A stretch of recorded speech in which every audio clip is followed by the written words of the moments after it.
بیغم به خدا همدم غمدار نگردد، در ماتم غم دیده عزادار نگردد.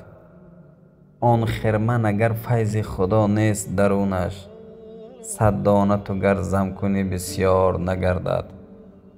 هر کس به طریقی بشود مونس و یارت، مانند این مادر به تو غمخوار نگردد.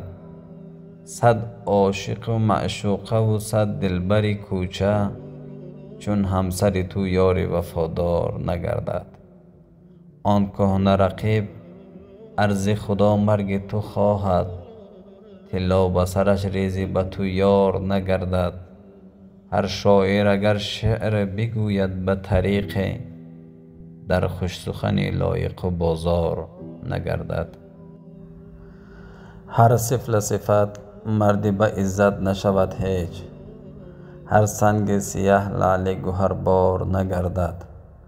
آنی که نکویی بود اندیشه و کارش، بر درد و غم و غصه گرفتار نگردد. متن از خدایداد صابر.